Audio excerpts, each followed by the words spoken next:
Buenas tardes, todas las personas, bienvenidas a esta sesión académica del 31 de agosto del 2023 de la Academia Nacional de Medicina. También bienvenidas todas las personas asistentes a través de los medios virtuales. Señor secretario, favor leer el orden del día. Gracias, señor presidente. Sesión académica, Auditorio César Augusto Pantoja, jueves 31 de agosto 2023. Orden del día. Primero, saludo del presidente de la Academia Nacional de Medicina, académico Gabriel Carrasquilla Gutiérrez. Segundo, síndrome verrugoso tropical, doctora Claudia Marcela Arenas Soto. Tercero, comentario de orden a cargo del académico doctor Michel Faisal. Cuarto, posesión de la doctora Arenas Soto como miembro correspondiente de la Academia Nacional de Medicina. Quinto, cóctel. Está leído el orden del día, señor presidente. Gracias, señor secretario. Y nuevamente, muy bienvenidos académicas y académicos. Desde luego, la doctora Claudia Marcela, su esposo, el señor Yedid, su hijo Luis Alejandro, muy bienvenidos a esta sesión académica, todos los invitados especiales. Siempre para la Academia Nacional de Medicina es una sesión muy importante cuando llega un nuevo académico a nuestra institución. Pero sobre todo en los últimos 5 posesiones, es todavía más grato y todavía más relevante recibir en nuestra academia a una nueva académica. Nos hemos propuesto que vayamos creciendo el número de académicas. Hoy en día, la mitad de los profesionales médicos de Colombia son médicas, pero todavía estamos muy lejos en la academia que tengamos una proporción por lo menos aproximada de médicas y de médicos, de manera que hoy es un regocijo muy especial, además, porque vamos a recibir una nueva académica en la Academia Nacional de Medicina.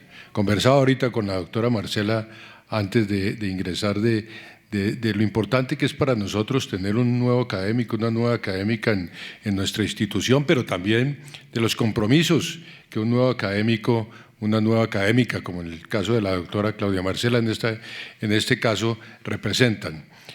Ser académico realmente es un privilegio, es una responsabilidad y es una distinción, sin duda, en Colombia y en todos los países donde existen las academias nacionales de medicina. De manera que hoy vamos a tener una especial bienvenida a nuestra médica, a nuestra nueva académica, la doctora Claudia Marcela. Muy bienvenida y seguimos con el orden del día, señor secretario. Gracias, señor presidente. Segundo, síndrome verrugoso tropical a cargo de la doctora Claudia Marcela Arenas Soto.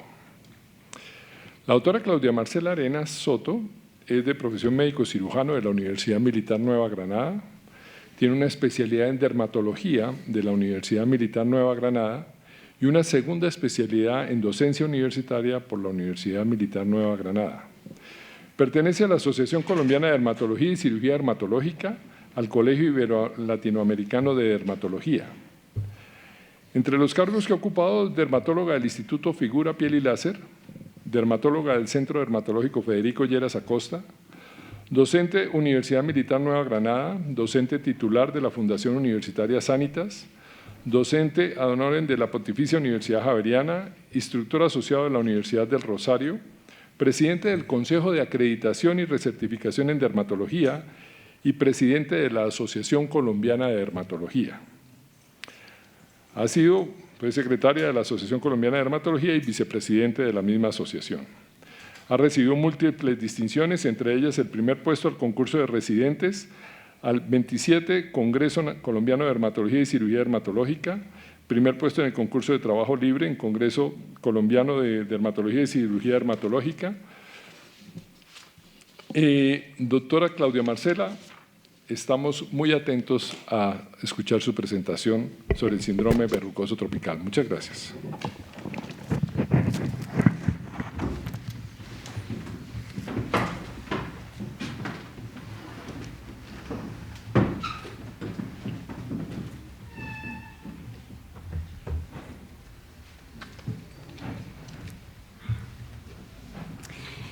Bueno, muy buenas tardes a todos. Qué rico de verdad estar acá. Estoy muy contenta. Antes de comenzar, sí quisiera dar como unas palabras. Yo le decía al doctor Landazábal, ay, doctor Landazábal, yo me parezco a Karol G. Y él me decía, ¿por qué? ¿Canta? Y le digo yo, no, igual de chillona. Entonces, espero poder expresar estas palabras.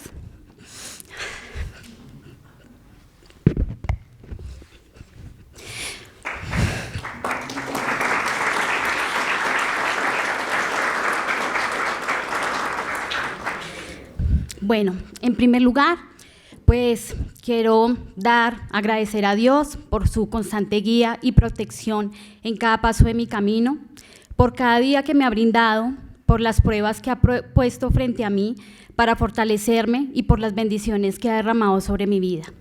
Hoy, mi corazón desborda de gratitud y emoción al mirar atrás y reflexionar sobre mi trayectoria hasta este momento. Cada paso que he dado en este camino de la vida ha estado marcado por el amor, apoyo y guía incondicional de mi familia, mi hogar y cada uno de los aquí presentes. A mi amada familia, mamá y papá, su dedicación y sacrificio han sido invaluables. Son ejemplo vivo de amor, resiliencia y perseverancia. Gracias por brindarme un hogar lleno de amor y comprensión, por enseñarme el valor de la familia y el apoyo mutuo. A mis hermanos, mis aliados incondicionales, gracias por cada risa compartida y por cada aventura vivida juntos. Nuestra complicidad es un regalo que atesoro cada día y nuestra amistad son un pilar en mi vida. A mi esposo Yesid, a mi hijo Luis Alejandro, ellos son mi hogar, mi refugio seguro. Gracias por ser mis pilares, mis confidentes y mis compañeros de vida. Su presencia ha llenado de luz y alegría cada rincón de mi existencia. Al general León Gómez, gracias por haberme dado la oportunidad de especializarme en la Universidad Militar Nueva Granada y hoy ser orgullo neogranadino. A mis queridos profesores, a quienes hoy tengo también la oportunidad de enseñar y compartir. Gracias por confiar en mí y permitirme ser parte del legado de la educación. Su sabiduría y guía han sido fundamentales para mi crecimiento profesional. A mis amigos que han venido desde tan lejos para acompañarme en este día tan especial. No tengo palabras suficientes para expresar mi gratitud. Su presencia aquí demuestra que la amistad verdadera no conoce fronteras ni distancias, y eso habla de la fortaleza y la profundidad de nuestra amistad. A quienes fueron mis estudiantes y hoy son mis colegas y amigos, son la prueba viviente de que el conocimiento compartido es el camino para un futuro mejor. Gracias por inspirarme y por recordarme que siempre hay más por aprender y por motivarme a seguir adelante con mi vocación. A mis amigos y colegas, mi aprecio y mi amistad son tesoros que atesoro en mi corazón. Juntos hemos compartido risas, retos y triunfos, y sé que podemos contar el uno con el otro en cada paso de la vida. Al doctor Morita, gracias por la oportunidad de trabajar juntos y por su amistad. Él significa muchísimo para mí. A mis compañeros de especialización en docencia universitaria, hoy amigos entrañables, gracias por ser parte de mi vida. Nuestros lazos van más allá de lo profesional y sé que puedo contar con ustedes en todo momento. Al doctor Michel, gracias porque su aliento y apoyo me han impulsado a presentarme a esta prestigiosa institución. Gracias por creer en mis capacidades. Quiero expresar mi más profundo agradecimiento a la Academia Nacional de Medicina y a sus miembros. Gracias por confiar en mis habilidades y permitirme ser parte de esta prestigiosa institución. Es un honor que llevaré con humildad y responsabilidad. Prometo trabajar con dedicación para honrar este reconocimiento y contribuir al avance de la medicina colombiana. A mi querido equipo de trabajo, Gracias totales por su apoyo incondicional y amistad y por permitir que brillemos juntos. No podría pedir un mejor equipo. A mis amigos de la industria, su amistad y afecto han estado grabados en lo más profundo de mi corazón. En cada abrazo siento la fuerza de la unión y la certeza de que puedo contar con ustedes en cada paso de mi camino. A mis queridos estudiantes, gracias por regalarme este hermoso sentimiento de propósito y conexión en mi labor educativa. Cada día a su lado es un privilegio y un honor que atesoro con todo mi ser. Sus palabras y aprecio son una luz que ilumina mi camino como docente. Gracias por valorar mi enfoque en el crecimiento personal, pues para mí primero es el ser y después el hacer. Gracias a todos mis compañeros de trabajo por estar a mi lado, acompañándome y brindándome su apoyo. Lo valoro mucho. A todos los aquí presentes, cada uno ha sido una estrella que ha iluminado mi vida y ha contribuido a que brille con fuerza. Mi éxito es su éxito y mi felicidad se nutre de su presencia en mi vida. A aquellos que me acompañan desde casa, gracias por estar ahí conectados. En este día tan significativo para mí, quiero compartir mi felicidad con cada una de las personas más especiales que me han acompañado en este recorrido. Ustedes son parte esencial de todo lo que puedo mostrar al mundo. Muchas gracias.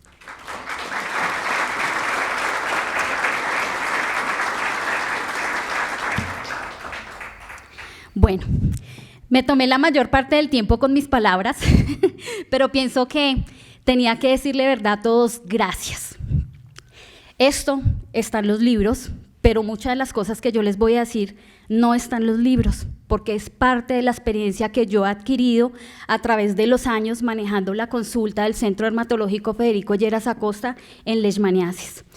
Entonces, quiero comenzar hablándoles del síndrome verrugoso tropical. ¿Qué es el síndrome verrugoso tropical? El síndrome verrugoso tropical abarca un grupo de enfermedades que son infecciosas, dentro de las que están la cromoblastomicosis, la esporotricosis, la paracoccidioidomicosis, la lobomicosis, la leishmaniasis y la tuberculosis cutánea verrugosa.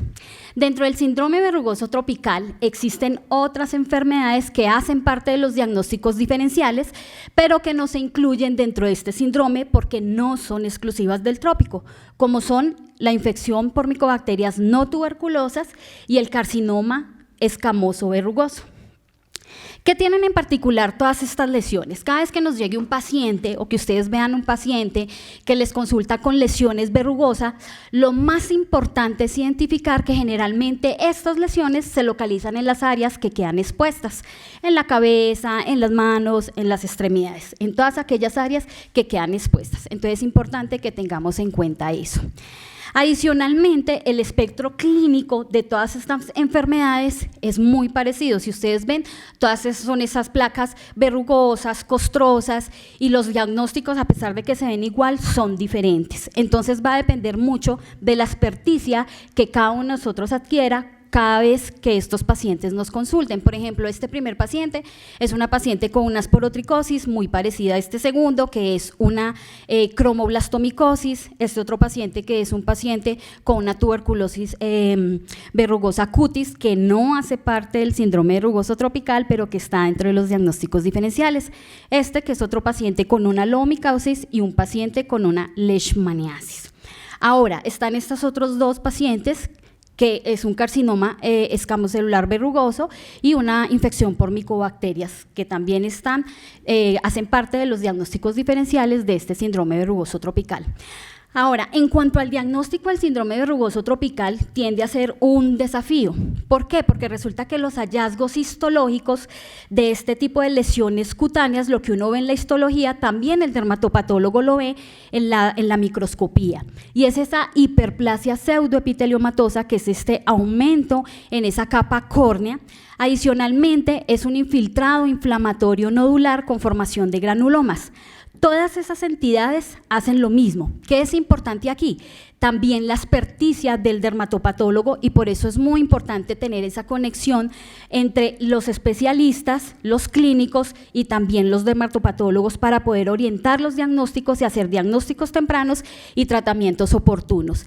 ¿Qué nos va a ayudar a identificar y a guiar? A veces cuando se visualiza el parásito o cuando se visualizan los hongos, ¿sí? Pues hace uno ya el diagnóstico, pero muchas veces no se puede visualizar. Entonces es importante identificar la celularidad. Esta es una de las ayudas diagnósticas, la biopsia de piel. ¿Qué es lo más importante? Es el abordaje clínico que nosotros hagamos en estos pacientes. Y el abordaje clínico, una de las cosas más importantes y que a veces las pasamos así, es la historia clínica. No podemos dejar de lado en un paciente que tiene un síndrome verrugoso tropical los antecedentes y principalmente preguntas importantes como el lugar de procedencia y si ha tenido o no antecedente de un trauma. Con preguntas tan sencillas nosotros podemos cerrar muchísimo los diagnósticos en este síndrome. Tener en cuenta también la revisión por sistemas, el examen físico y obviamente ayudas diagnósticas dirigidas. Bueno, del síndrome verrugoso tropical, una de las enfermedades que hace parte de ella, pues es la leishmaniasis. Y yo hoy les voy a contar acerca de la experiencia que he tenido a lo largo de los años de casos clínicos que he tenido con leishmaniasis. Es una enfermedad que es catalogada por la Organización Mundial de la Salud como una enfermedad olvidada. Y es una enfermedad que de verdad yo veo con pasión, es una enfermedad que no da plata, porque como ya les dije, es una enfermedad que es catalogada como una enfermedad olvidada, pero a mí lo que me ha dado es conocimiento. Y además de eso, el tener la satisfacción de poderle servir al más necesitado.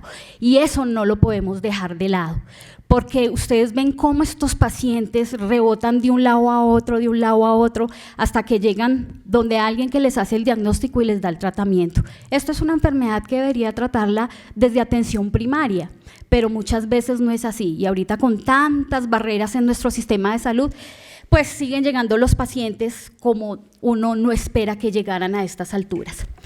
¿La leishmaniasis qué es? La leishmaniasis es una zoonosis que resulta del parasitismo de los macrófagos por que es un protozoorio flagelado del género Leishmania y que se transmite por la picadura de un insecto flebotominio del género Lutzomia, que son las hembras, ¿sí? Entonces, para que ustedes vean lo que hacemos las hembras de aquí en adelante.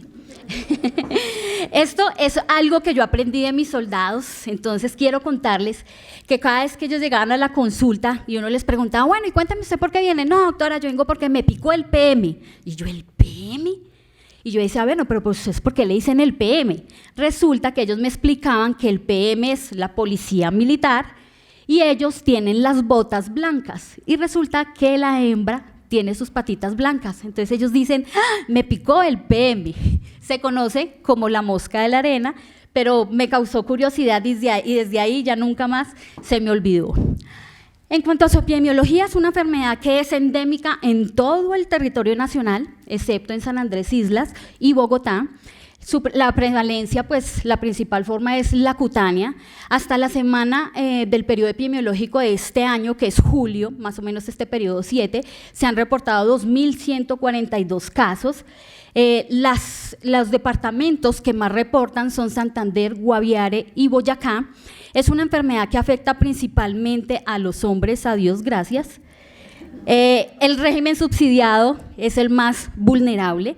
Y ahorita hemos visto que la población militar pues, es a quien más afecta, pero en estos momentos se ha visto disminución en las estadísticas y eso se correlaciona con las directrices de nuestro gobierno cuando se frenan las operaciones militares porque estamos en proceso de paz y la tropa no entra a la selva. Entonces eso disminuye también la prevalencia de la enfermedad, por eso es que se ha visto disminución en esta población. Pero en la población que no es militar afecta principalmente a los agricultores.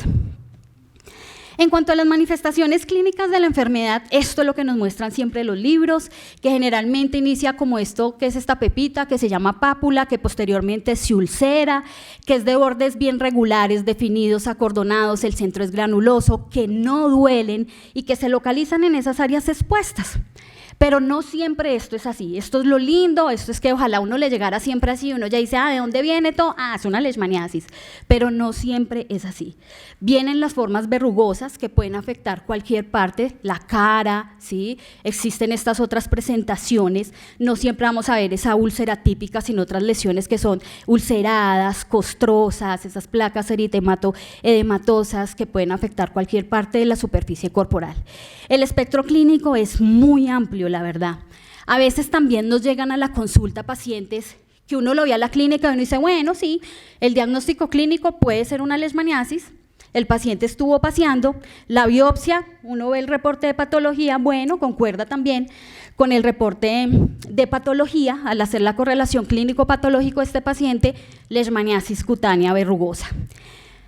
Cuando uno inicia tratamientos, que es una de las cosas que yo también les quiero dejar, no solamente con la leishmaniasis, sino aplicarlo también en todo.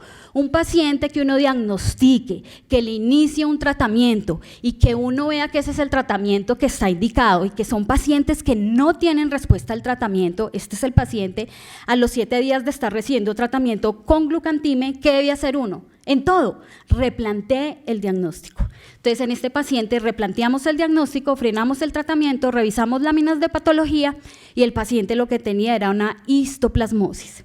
El diagnóstico histológico de la histoplasmosis también es el diagnóstico diferencial con la leishmaniasis. Se ven iguales, entonces ya tocas mirar, hacer otros estudios adicionales como cultivo para micosis profunda. Entonces, esto es otra de las cosas que no se nos puede olvidar. Ahora, otra de las cosas que yo he aprendido a lo largo de estos años es que cuando nos lleguen pacientes con lesiones en el cuero cabelludo y nos digan, oiga, leishmaniasis, pues hay que uno como dudarlo, porque ver leishmaniasis en el cuero cabelludo pues no es tan común, ¿sí? O es, mejor dicho, eso es algo exótico. Este es un paciente que llegó con diagnóstico por frotis directo con leishmaniasis. Yo le tomé una biopsia al paciente, a los 8 días vemos cómo la lesión le empieza a aumentar de tamaño y aparte de eso empieza a hacer como estas lesiones de aspecto vascular que iban también infiltrando el resto del cuero cabelludo. Era un paciente con un angiosarcoma.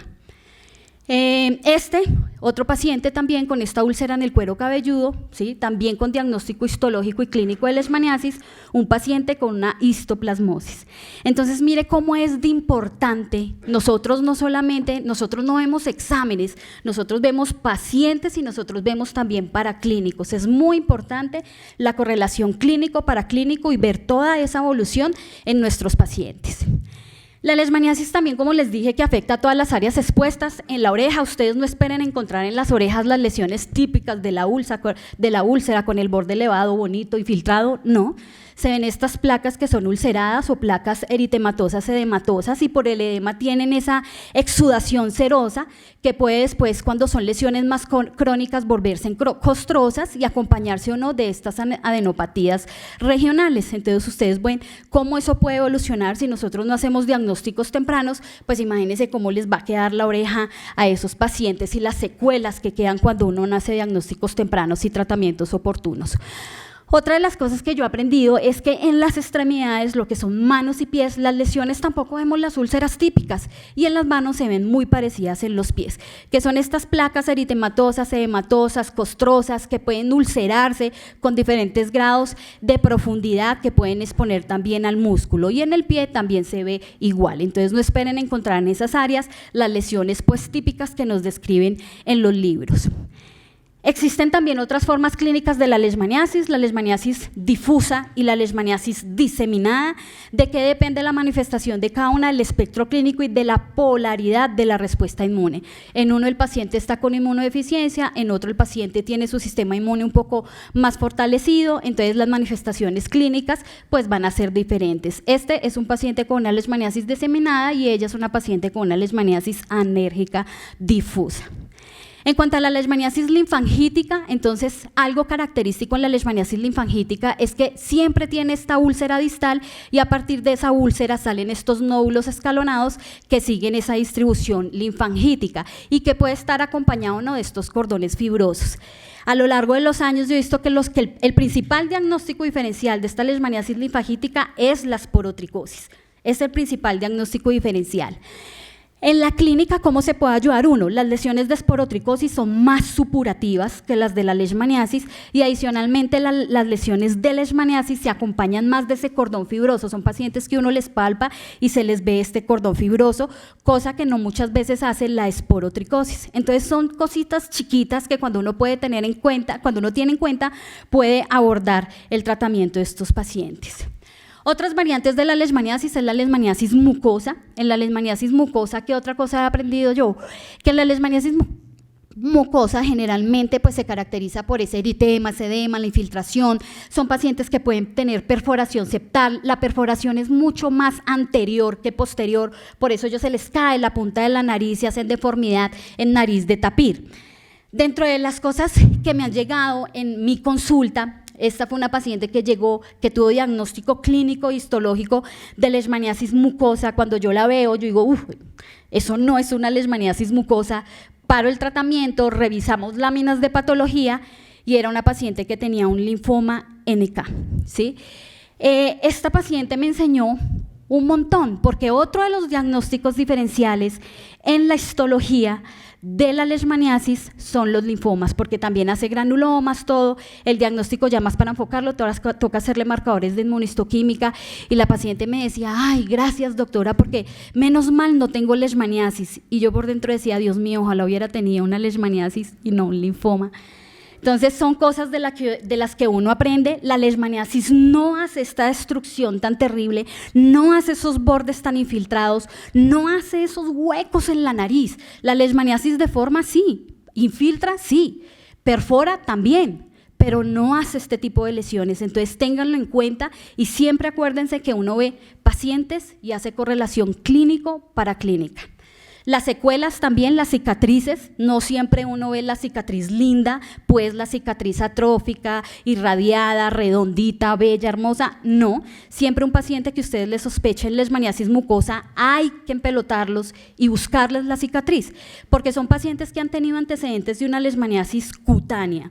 5, 10, 15, 20, 30 años después pueden hacer la mucosa. Entonces es importante que tengan eso en cuenta, las cicatrices son variables dependiendo de cómo haya sido la forma clínica.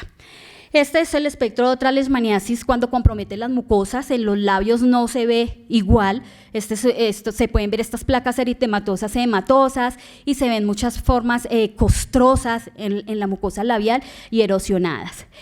El paladar también se puede comprometer. El principal diagnóstico diferencial cuando compromete el paladar es la enfermedad de Hansen, se ve igualito, por eso es importante mirar las lesiones clínicas y obviamente con los exámenes que son la ayuda diagnóstica.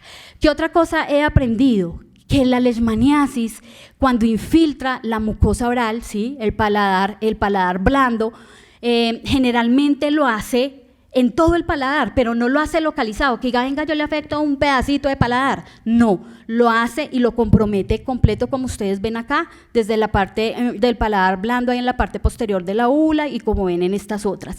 Entonces, por ejemplo, esta fue otra paciente que también habían valorado, una paciente que tenía esta lesión localizada, la habían visto en junta, diagnóstico clínico histológico de una leishmaniasis y ella llega a mí para un segundo concepto. En el segundo concepto, cuando yo la veo, pues las lesiones de leishmaniasis no se ven así, pienso en un carcinoma escamocelular, vuelvo y la biopsio, y la biopsia reporta un carcinoma escamocelular infiltrante y las imágenes del TAC ya le evidenciaban lesiones osteolíticas en el maxilar. Entonces, mire cómo es de importante, cómo la clínica es tan importante y esos detalles, yo les digo siempre a mis residentes, sean detallistas, esos detalles le ayudan a uno mucho a orientar los diagnósticos. Otra cosa de las que yo les dije al inicio de mi presentación, no se olviden de preguntas tan sencillas. Esta fue una paciente que llegó a mi consulta, un diagnóstico clínico de leishmaniasis, la biopsia que decía, leishmaniasis como primera posibilidad, esporotricosis como segunda, bueno, y ahí podría decir el resto de síndrome verrugoso tropical porque las lesiones clínicas son muy parecidas. Y haciéndole las preguntas a la paciente de dónde viene, ha tenido antecedente de trauma, ya doctora, yo nunca he ido a pasear, que yo no he estado en área rural, nada de eso. Yo lo único que les he dicho es que yo estuve en Cancún y me rayé con un coral. Entonces yo dije, bueno, se rayó con un coral, pues ¿qué tiene? Una micobacteria típica. una infección por micobacterias. Esta paciente tenía cultivo para micobacterias negativo y por eso habían dicho que no tenía, pero acuérdense que los exámenes son una ayuda diagnóstica, pero las infecciones por micobacterias, las micobacterias no siempre crecen en los exámenes. Entonces, esa es otra de las cosas que ustedes deben tener en cuenta. No podemos descartar diagnósticos porque un examen nos dé negativo. Allá le dimos tratamiento para micobacterias y este es el resultado a los 2 meses. Entonces, es importante también tener eso en cuenta, una infección por micobacterias no tuberculosas. En los niños también es un reto y a mí me ha enseñado mi consulta de leishmaniasis que hay que creerle a las mamás.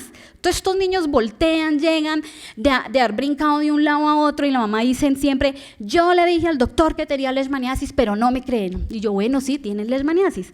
En los niños es súper diferente, las lesiones clínicas de los niños son los niñitos que consultan, hospitalizan, reciben esquemas antibióticos, con estas lesiones que siempre las diagnostican y el diagnóstico inicial es impétigo, ectima, siempre los diagnósticos son como esos. Entonces, importante tenerlo en cuenta que los niños hacen mucho ese tipo de lesiones y está dentro de los diagnósticos diferenciales esas infecciones bacterianas. El diagnóstico de la leishmaniasis, igual que todo el síndrome de rugoso tropical, es la historia clínica, el examen físico, el frotis directo es la primera opción para el diagnóstico. Recordar que cuando las lesiones son muy crónicas, la sensibilidad del examen se disminuye, que cuando tienen procesos infecciosos hay que tratarlo primero y después sí pedimos los exámenes, que la biopsia de piel se pide cuando han salido los 3 frotis directos iniciales negativos. El IFI no sirve para las lesiones cutáneas. En las lesiones mucosas no sirve el frotis directo. En las lesiones mucosas siempre biopsia de piel y siempre acompañado de una inmunofluorescencia. La prueba de Montenegro es una prueba que no es diagnóstica, no sirve para hacer seguimiento. Dentro del diagnóstico diferencial, los ectimas, infecciones bacterianas, como ya les conté, por ejemplo, han sido otros casos que me han llegado, pacientes con diagnóstico de leishmaniasis. Es importante también que uno tenga en cuenta lo que refiere el paciente. Las lesiones de leishmaniasis no duelen. Cuando son lesiones que el paciente dice que son dolorosas, que son muy intensas y además de eso que se aumentan con el trauma, ustedes pueden pensar en que esto puede ser otra entidad, como en estos casos que les voy a mostrar, que son casos de pioderma gangrenoso. Este fue un paciente que consultó, él tenía esta lesión inicial, esta fue una foto que me mandó él inicial, le hicieron una biopsia de piel y todo, él tenía un diagnóstico de una leishmaniasis, ahí tenía muchísimos amastigotes, pero resulta que a él le cerró la lesión, lo mandan para la casa, se le abrió otra vez y se le empezó a crecer y le empezaron a hacer curaciones. Y cuando le hacían las curaciones, la lesión le aumentaba más de tamaño. A mí me lo remite el profe Chalela, que a él le encanta remitirme sus chicharrones. Entonces, yo veo el paciente y digo, bueno, tiene unas láminas, vamos a revisarlas. Las láminas tenía 2 biopsias de piel, efectivamente tenía una leishmaniasis, pero las lesiones que él estaba haciendo de estas eran estas lesiones que cada vez que le hacían curaciones le aumentaban de tamaño. Mientras yo revisaba láminas, mi diagnóstico fue dejarle un diagnóstico de un pioderma gangrenoso, pararle las curaciones que le estaban realizando en su institución de salud, dejarle medidas generales con estimuladores de la repitelización. Y con eso, entonces quiero mostrarles que el paciente efectivamente era un pioderma gangrenoso, ¿sí? Entonces vemos cómo acá me llegó él y mire cómo estaba la lesión ya completamente cerrada, incluso mire al mes del tratamiento de haberle parado las curaciones, cómo le había cicatrizado. Con este caso que yo aprendí que los pacientes pueden tener piojos y pulgas. El paciente sí tenía una leishmaniasis, porque las láminas cuando las revisamos con el profe Gersa estaba repleto de amastigotes. Era un paciente que como un hallazgo incidental, una vez que le estaban haciendo un masaje de fisioterapia, en el cuello tenía una adenopatía, se la biopsiaron y aparte de todo tenía un linfoma, entonces ahí le diagnosticaron su linfoma, entonces era un paciente que tenía una inmunosupresión, por eso hizo la leishmaniasis difusa, y después reactivo hizo un pioderma gangrenoso. Entonces mire que son pacientes que uno dice, qué retos diagnósticos y también de tratamientos, pero ni a la hora del tratamiento, porque ya ese hueco le paré las curaciones y se le cerró solo. Entonces mire con tratamientos tan sencillos y todo eso, ¿cómo podemos hacerlo? La patergia, que son esas lesiones que secundaria a trauma se aumentan de tamaño. Esta fue otra paciente que estaba hospitalizada en una ES en Carmen de Bolívar y me llama el médico internista a decirme que tenía una paciente hospitalizada, que llevaba una semana con glucantime y que la paciente no mejoraba. Tenía esta úlcera y la tenía con diagnóstico por frotis directo de una leishmaniasis y llevaba ya 7 días. Cuando yo la veo, yo le dije a él, porque él me mandó esta foto primero, y yo le dije, tómele una foto a la otra pierna, porque me llamó mucho la atención, siempre uno tiene que ser detallista, este livedo reticular que ella tenía. Entonces él me manda la foto y empiezo yo a ver estas otras cicatrices atróficas en la otra pierna. Y le pregunto a él, ¿por qué la tiene hospitalizada? Y me dijo, tiene una insuficiencia renal, la estamos estudiando, no sabemos de dónde es y está hipertensa. Y le dije yo, tiene una vasculitis, tiene una pancutánea, la piel habla y tenemos que ser detallistas con todas estas cosas. Una paciente con una vasculitis de mediano vaso, ¿sí?, a quien le hicimos el diagnóstico a través de la piel. Entonces, mire tan chévere y lo interesante de cómo la piel también nos puede hablar y decir todas estas lesiones. Dentro de los otros diagnósticos diferenciales, pues, carcinomas, estos son pacientes que me han llegado con carcinomas escamocelulares y diagnósticos, han llegado con diagnóstico clínico histológico de leishmaniasis. Miren, muchas veces también es las otras cosas que yo he visto, que a veces el médico pone leishmaniasis y el patólogo contesta leishmaniasis. Entonces a veces nos contestan cosas que nosotros queremos que nos contesten, pero muchas veces no. Eso también depende mucho de la experticia del dermatopatólogo, entonces es importante tenerlo en cuenta.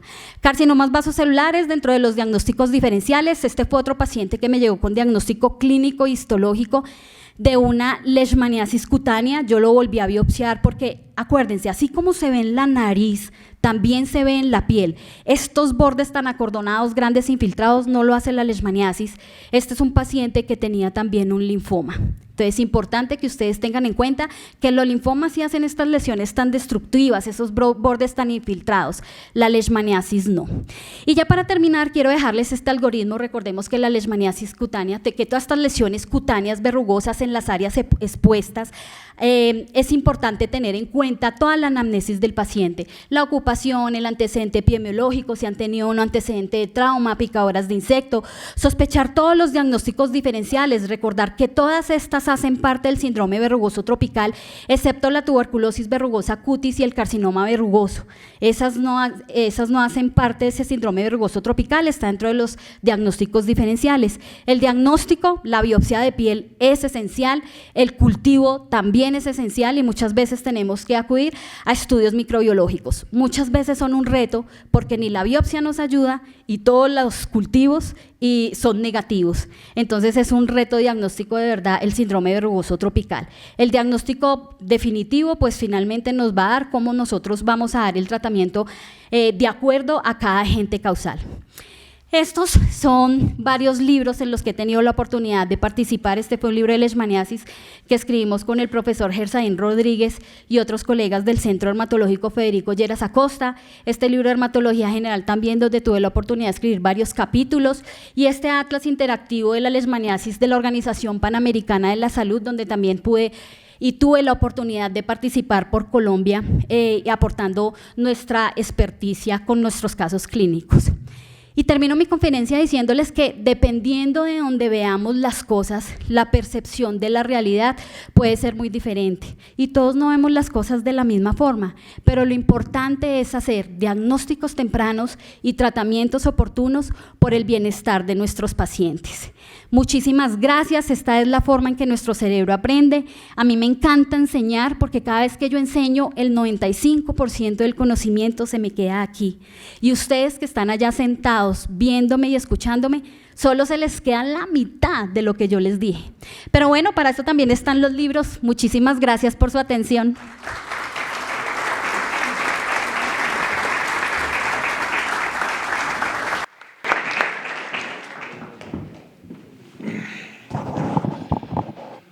Doctora Claudia, está muy bien el sentimiento que usted nos manifestó de ingresar a la academia. Puede sentirse orgullosa de estar ingresando a la institución médica más antigua del país, 150 años, que tiene múltiples pilares, entre ellos la academia, esa capacidad de enseñar y aprender, la ética y el humanismo médico. La academia espera recibir muchas cosas de usted, aprender muchas cosas de usted, como esta presentación que hizo hoy también documentada. Pero para este comentario de orden, tenemos en el tercer punto del día al doctor Michel Faisal Guiajea. El doctor Michel Faisal Guiajea es médico cirujano de la Universidad Nacional de Colombia, tiene una especialidad en dermatología de la Universidad Nacional de Colombia, tiene una segunda especialidad en cirugía dermatológica y oncología de la Universidad de São Paulo en Brasil, tiene una tercera especialidad en dermatología tropical del Instituto de Medicina Tropical Universidad de Manaus, Brasil, y el Instituto de Dermatología Tropical y Venereología Alfredo da Mata, y tiene un curso de posgrado en Hansenología del Instituto de Dermatología Tropical y Venereología Alfonso da Mata. Dentro de sus actividades laborales fue instructor asociado y profesor asociado en dermatología de la Facultad de Medicina de la Universidad Nacional de Colombia, director de posgrado de la Facultad de Medicina de la Universidad Nacional de Colombia, director del Departamento de Medicina Interna de la Universidad Nacional de Colombia, oncodermatólogo del Instituto Nacional de Cancerología, ha participado en el plan de contingencia para la eliminación de la lepra en Colombia como asesor del Ministerio de Salud y Protección Social, profesor titular de la Facultad de Medicina de la Universidad Nacional de Colombia en los departamentos de Medicina Interna, Dermatología y Cirugía Dermatológica, dermatólogo y cirujano dermatológico de los hospitales de La Victoria, Tunal y Kennedy, dermatólogo y cirujano dermatológico del Hospital Santa Clara, miembro del Comité Asesor de Telemedicina en la Facultad de Medicina de la Universidad Nacional de Colombia, ha recibido múltiples distinciones, entre ellas Premio Nacional de Dermatología Tropical otorgado por la Sociedad Internacional de Dermatología Tropical, Premio a la Excelencia en Dermatología de la Sociedad Bogotana de Dermatología,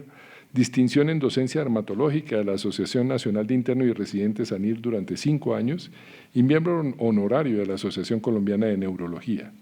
Tiene múltiples publicaciones nacionales e internacionales, varios libros, capítulos de libros, pertenece como miembro de la Asociación Colombiana de Dermatología y Cirugía Dermatológica, miembro fundador de la Asociación Colombiana de Dermatología y Cirugía Dermatológica capítulo Centro Oriente, miembro fundador de la Asociación de Historia de la Dermatología Colombiana, miembro de la Sociedad Colombiana de Historia de la Medicina, miembro de la Asociación de Exalumnos del Instituto Nacional de Cancerología, miembro del número de la Academia Nacional de Medicina y actual miembro de la Junta Directiva de la Academia Nacional de Medicina.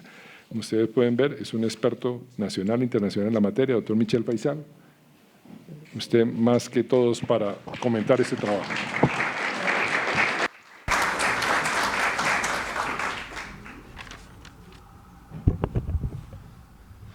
Muy buenas noches para todos, complacido de tenerlos aquí en nuestra Academia Nacional de Medicina, que es para todos los colombianos.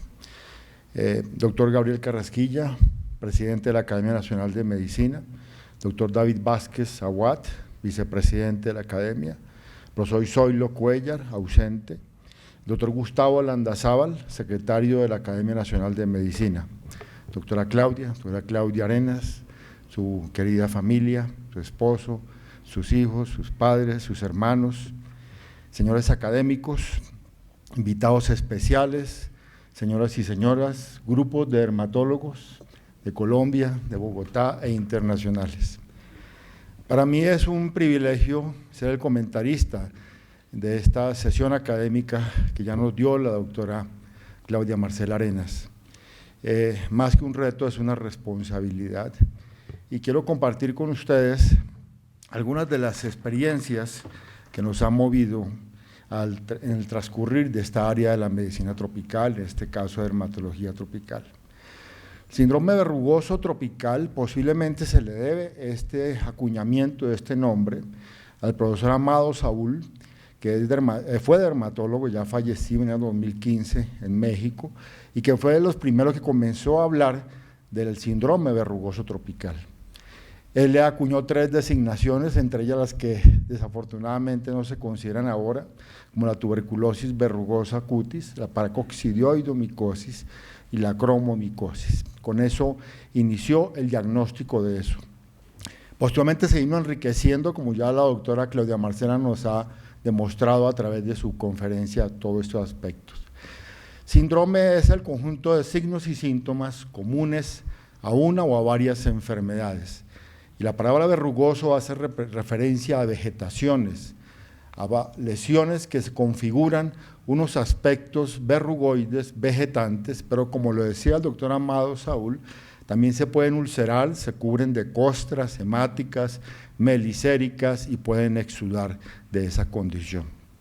Es así como se configura esto.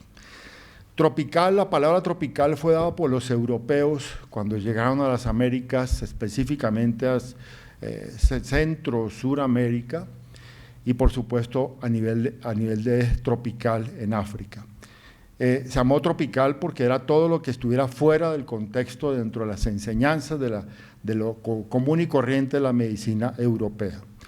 Pero el profesor Luis Cuervo Márquez, a principios de 1900, acuñó al tiempo el término de medicina geográfica, más que tropical, porque Colombia realmente es un país subtropical, estamos en la zona intertropical, entre el trópico de Cáncer y Capricornio, y no es considerado tropical como tal. Sin embargo, dentro de la designación, así se considera como tal. Vamos entonces a hablar de lo que es esta enfermedad. Ya la doctora Claudia nos adelantó. Cursa con varias enfermedades que tienen un curso clínico muy similar, que dan un aspecto clínico muy idéntico, muy similar, y que con todos confluyen la presencia de vegetaciones, verrugosidades, ulceraciones y por supuesto, costrificación.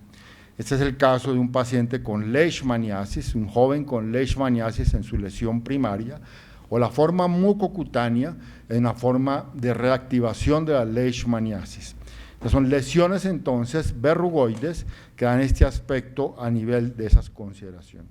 O la úlcera del chiclero, que es más frecuente en México, que son esas lesiones vegetantes y verrugoides que se ulceran y destruyen en esta condición. O también pueden ocupar y pueden corresponderse con costras hemáticas, pero realmente son lesiones todas de leishmaniasis.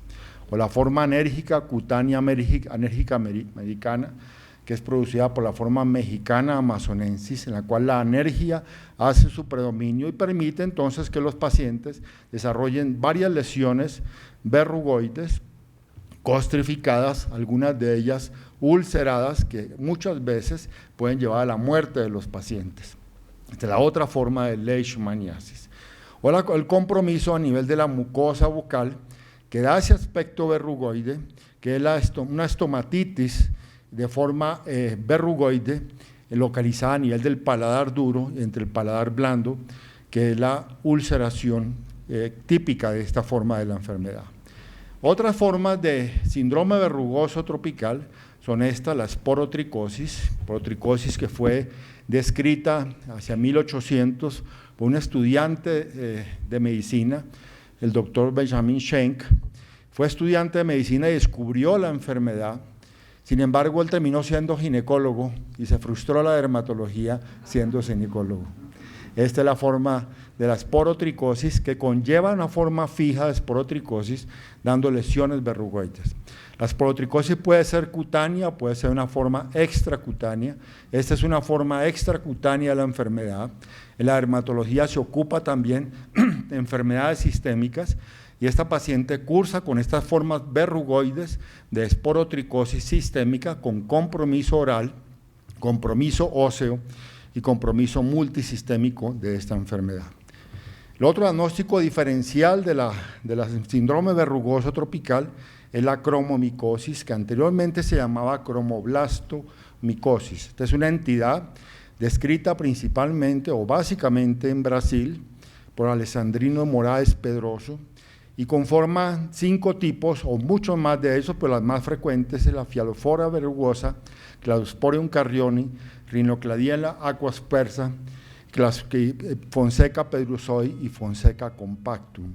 Todos dan la misma similitud clínica, o sea, varios agentes infecciosos, todos estos que mencioné, pueden dar la misma significancia clínica. Es muy difícil discernirlos de no ser por los exámenes paraclínicos. Esta es la forma entonces de la cromomicosis, una forma mucho más extensa de la enfermedad, pero básicamente son lesiones verrugoides, lesiones vegetantes con esta configuración. Algunas veces lesiones nodulares y lesiones verrugoides de la cromomicosis, algunas veces de un aspecto de pie mugoso, como característicamente de la enfermedad, básicamente. Y otras enfermedades que hacen parte del curso de esta enfermedad, el síndrome verrugoso tropical, es la paracoccidioidomicosis.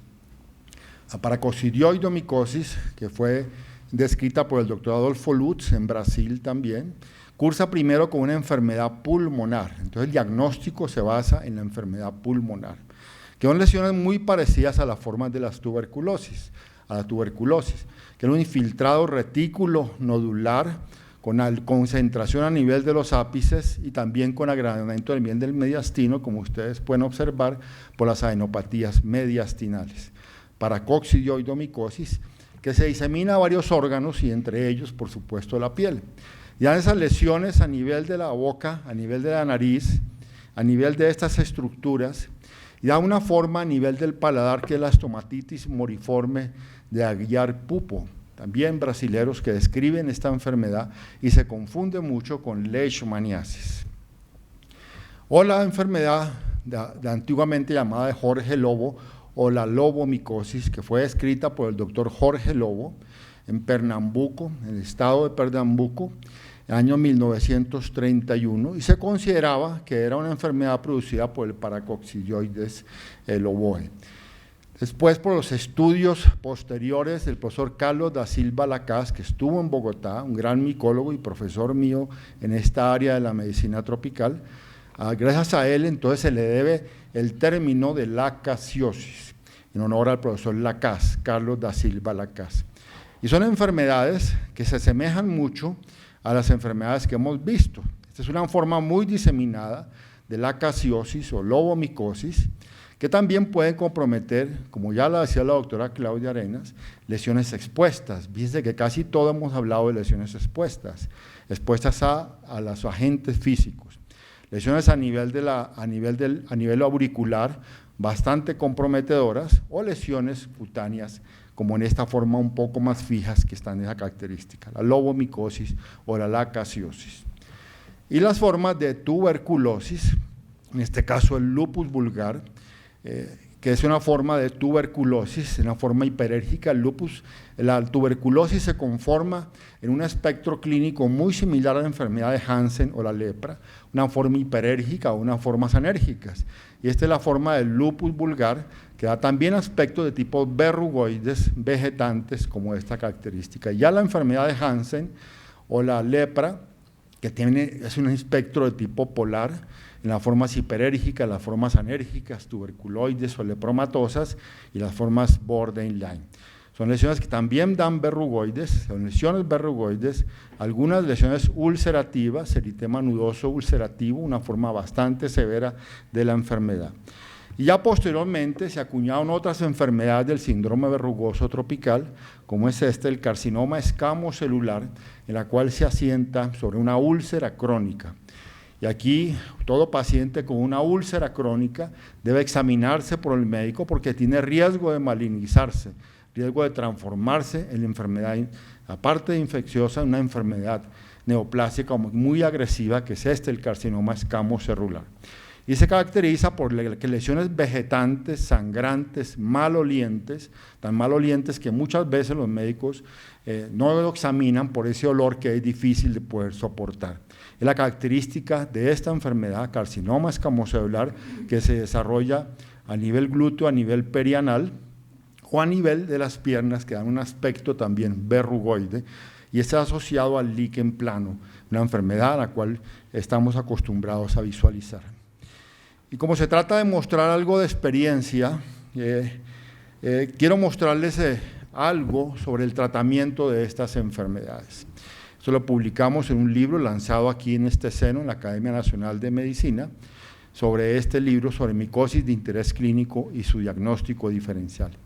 Y específicamente sobre las enfermedades verrugoides, vamos a tratar dos formas de tratamiento, o dos formas de tratamiento a dos enfermedades micóticas.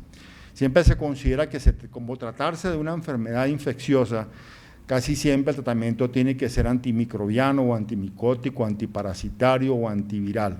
Pero muchas veces este tratamiento es insuficiente o no responde adecuadamente, como en el caso de estos pacientes con lacasiosis, con lobomicosis, en la cual nos veíamos abocados a ver a estos pacientes en los territorios nacionales, antiguos territorios nacionales, en la Orinoquía, en la Amazonía, donde acostumbramos ir con frecuencia porque considero que el médico tiene que ir a donde están los pacientes y los pacientes muchas veces están en las regiones más apartadas del país sin que un médico les pueda ayudar y podemos servirles viajando, yendo hacia esos lugares porque finalmente es la misión. Entonces los hospitales públicos les permiten a los médicos poderse relacionar de una forma humana con los pacientes. Y entonces comenzamos a desarrollar una forma de cirugía para estos pacientes de lacasiosis o de lobomicosis. El tratamiento de esta enfermedad se preconiza con la clofazimina, que es un medicamento que se usa para pacientes con enfermedad de Hansen. El profesor Sinesio Tagliari, profesor mío en Manaus, en Brasil, más de 50 casos con experiencia, hablaba del tratamiento con la clofazimina y tratamientos quirúrgicos. El tratamiento quirúrgico es resecar la lesión, lo que se ve como lesión, con el riesgo de que haya reactivación de la enfermedad, recidiva de la enfermedad, porque puede tener lesiones subclínicas que no pueden ser observadas fácilmente al ojo clínico, al ojo desnudo.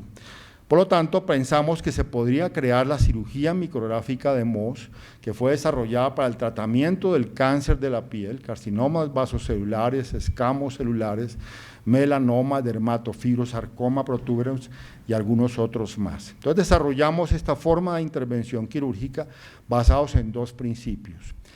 Primero, poder resecar la totalidad de la lesión observada microscópicamente y segundo, evitar el sacrificio de tejidos perilesionales que son sanos. Entonces desarrollamos primero la técnica en parafina de la cirugía micrográfica de Mohs, que es la resección quirúrgica de las lesiones cutáneas bajo completo control microscópico. Es así como resecamos las lesiones, cada uno de esos fragmentos que están bordeando la lesión, se hacen unos cortes horizontales que permiten visualizar en la parte periférica,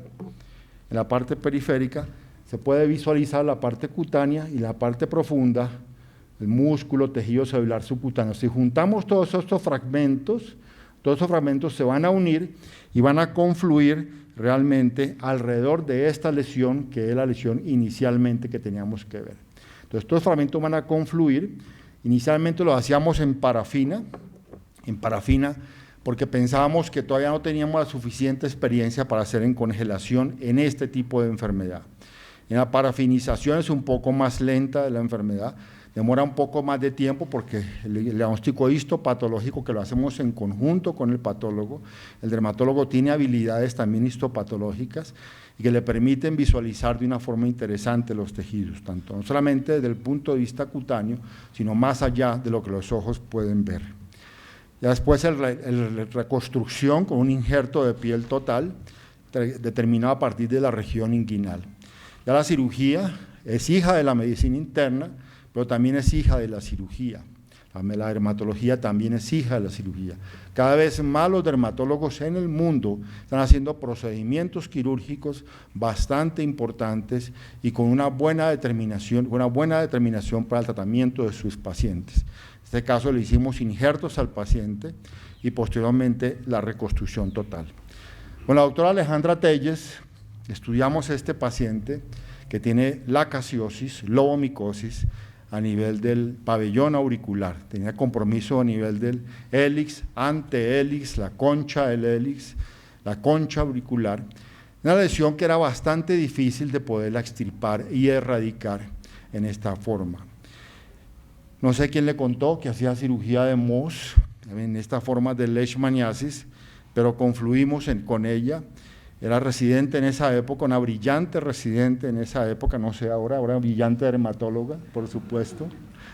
Y fue así como entonces le hicimos cirugía de Mohs a este paciente, pero por congelación. Hicimos las pruebas inicialmente, la cual tomábamos muestras, las congelábamos del paciente y veíamos que se veían absolutamente bien a nivel histopatológico por congelación. Entonces nos animamos, y esa es la primera casuística del mundo en hacer cirugía de Mohs, cirugía micrográfica de Mohs por congelación en esta enfermedad tan penosa, tan difícil, que es la lobomicosis y la lacasiosis. De aquí sacamos el injerto para poderlo reconstruir. Entonces de aquí está la lesión, donde está posiblemente donde podemos sacar algún tipo de lesión. Entonces se demarca la lesión, clínicamente demarcable, y comenzamos a hacer los cortes histológicos.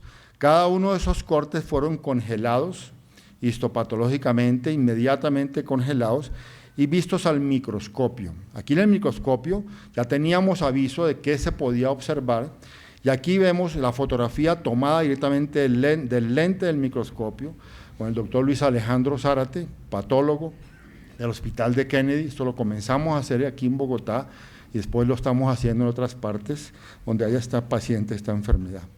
Ahí comenzamos a ver las diferentes estructuras vistas directamente por congelación, vistas en congelación. Entonces, ¿qué se van a observar?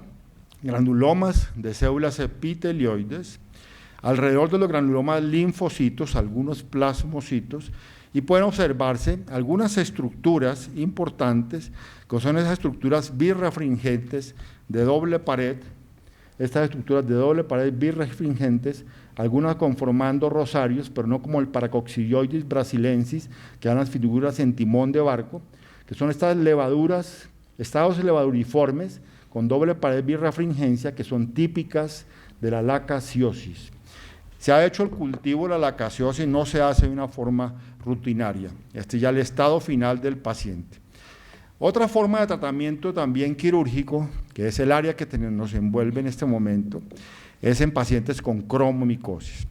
Es muy común en Colombia la cromomicosis, no solamente es americana, no solamente es centro y suramericana, también es norteamericana y también se ve en otros países. Pero se ve obviamente por fuera de Bogotá. En Bogotá llegan los pacientes, pero donde más se ve es en la Orinoquía y en la Amazonía, en regiones pobres del país, regiones donde tiene que ir al dermatólogo a poderlos ayudar y poderles servir. Este es el caso entonces de pacientes con cromomicosis, producido por diferentes agentes de maltiáceos que producen colonias pretas, colonias negras, y tratamiento que él se le propuso es la resección quirúrgica, porque se ve claramente esta forma de resección quirúrgica. Esto fue hecho en una región muy remota del Guaviare, la resección de la lesión y la reconstrucción con incisiones de relajación a nivel y injerto en esa zona donde estaba el paciente. Este es un paciente de la región rural de Cundinamarca, alrededor de Fusagasugá. Es un paciente que tiene cromomicosis, pero también tiene otras lesiones, que es la neurofibromatosis y la cromomicosis, que está localizada en estas regiones. A este paciente sí se le ofreció un tratamiento dual, con antimicóticos, con itraconazol o terbinafina se le puede dar, o itraconazol, que fue lo que usamos en él, y posteriormente la resección quirúrgica de las lesiones. Obviamente continuó con el tratamiento con itraconazol. Esta es la resección de las lesiones, se hizo con anestesia local controlada, ya es la resección de cada una de las lesiones y hace el estado posoperatorio ya final de la enfermedad, en la cual teníamos esas consideraciones. Este paciente con cromomicosis, se le señala las lesiones como tal, tenemos una alta posibilidad de poder seguir observando los pacientes. El tratamiento quirúrgico es importante, interesante, y puede resolverse de una sola vez al paciente de una forma adecuada. La resección de la lesión como tal, y a la reconstrucción con injertos de piel total y también colgajos de compensación. Y este es el estado del paciente ya al cabo de algunos meses de tratamiento dual con cirugía, igualmente con itraconazol.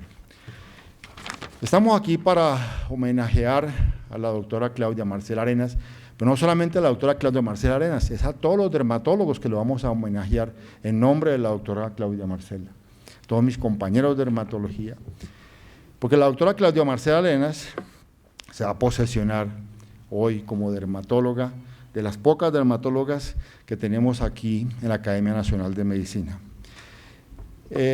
No solamente se trata de un ambiente académico, sino también un ambiente de tipo humano. Y es por lo tanto que voy a permitirme leer lo que escribió la doctora Claudia, porque realmente no la puedo repetir mejor que ella lo hizo. Voy a parafrasearla. Nací el 20 de enero de 1982 en la ciudad de Armenia, Quindío, sin acento, paisa sin acento. Felizmente casada, hace 22 años, con Yesid Calderón, que lo tenemos aquí, mi bastón, mi apoyo, mi compañero de aventuras, mi compañera de vida. Él es el Carl y yo soy su Eli, como en la película de UP. Producto de nuestro amor, producto de ese amor, está nuestro único hijo, Luis Alejandro Calderón, un adolescente de 18 años, mi motor de vida, espero que sea dermatólogo, espero que sea médico. Hija del sargento Luis Elmer Arenas, viceprimero de la Policía Nacional de Colombia y ex senador de la República. Bienvenido, senador Arenas. De él heredé mi liderazgo, y Alba Celi Soto Rivera, mi madre entera, mi apoyo incondicional, una de las personas más importantes de mi vida. En 3 palabras, el amor incondicional.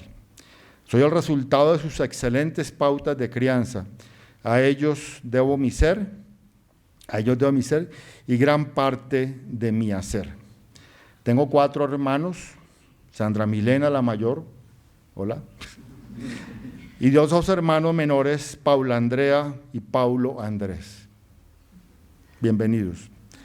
Tengo 3 hermosos sobrinos, son los hermanos de la doctora Claudia, 3 hermosos sobrinos, Juan Luis, ¿vinieron?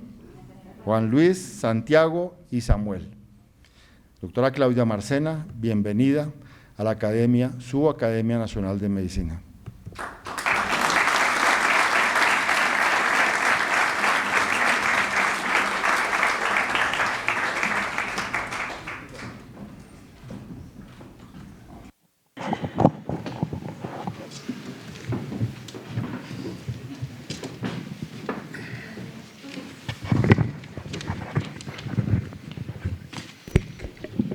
Muchas gracias a la doctora Claudia Marcela, al académico Michel Faisal por esta actualización tan interesante en dermatología que creo que muchos de nosotros hacía muchos años que no teníamos una actualización en las áreas de dermatología.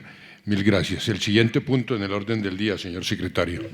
Gracias, señor presidente. 4, posesión de la doctora Arenas Soto como miembro correspondiente de la Academia Nacional de Medicina.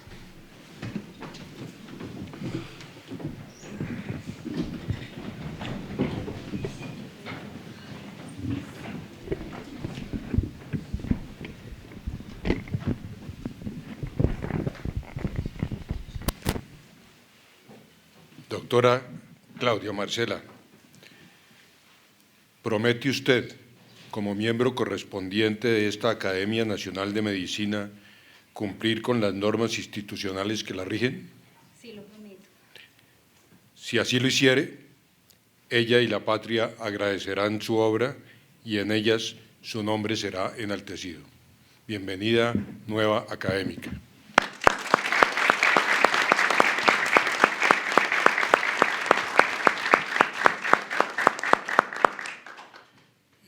Le voy a pedir al coronel Yesid Calderón que por favor le imponga el escudo de la academia que la distingue como académica correspondiente de la Academia Nacional de Medicina a partir de hoy.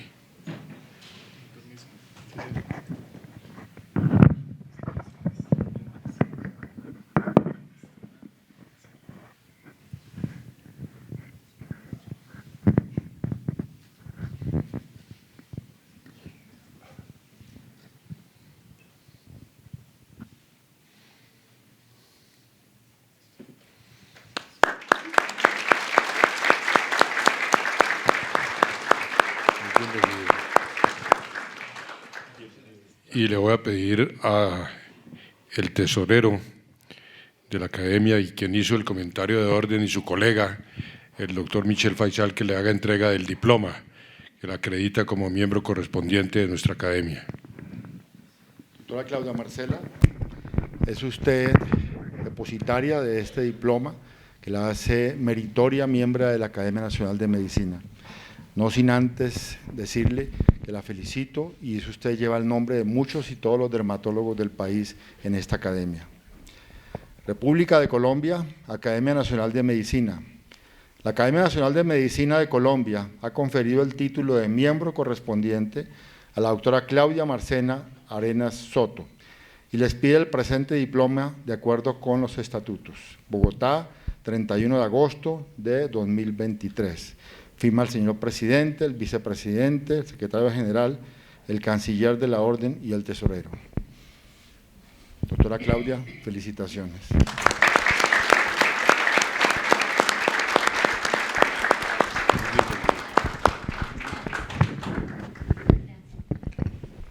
Y como decía, cuando uno ingresa a la Academia de Medicina tiene muchos orgullos, pero también muchas responsabilidades, y una de las actividades que puede desarrollar es participar en las comisiones. Le voy a pedir al vicepresidente que le haga entrega del reglamento que va a regir de ahora en adelante su participación en la Academia. Muchas gracias, señor presidente. Con su venia, yo quiero felicitar a la nueva académica por la estupenda presentación que hizo, por la alegría que nos va a traer a todos. No es sino ver cómo se comportó. Igualmente felicitar al señor tesorero por el estupendo comentario. Hace unos 5 años, tal vez, yo presenté aquí uno de mis libros, Patología benigna de vulva, y empecé con el afiche de la película La piel que habito, con toda la importancia que tiene la piel y el estupendo papel de Antonio Banderas, representando al doctor Robert Landon, en una gran película de Almodóvar. Seguramente los dermatólogos que hoy nos acompañan y que son bienvenidos se acordarán de esa gran película. De verdad, gracias por venir a traer un soplo más de vida a esta su academia, y como coordinador de las comisiones tenga la seguridad que lo que le voy a poner es mucho trabajo. Entrego a usted el reglamento, que espero que sea cumplido al pie de la letra. Como dijo el señor presidente, tendrá usted todos los derechos, empezando por portar esa insignia que nos distingue a los académicos como personas de bien dentro de nuestro ámbito profesional, pero también con todos los deberes que conlleva ser miembro de la Academia Nacional de Medicina. Este es el reglamento y espero que al pie de la letra sea cumplido.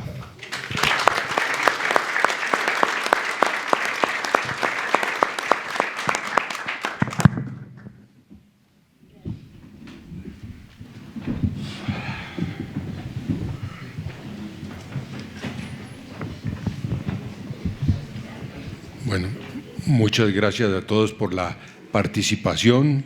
Una nuevamente especial bienvenida a nuestra nueva académica correspondiente, la doctora Claudia Marcela, y ahora tendremos, en honor de la doctora Claudia Marcela y de toda su familia que la acompaña, un cóctel. Muchas gracias por su atención.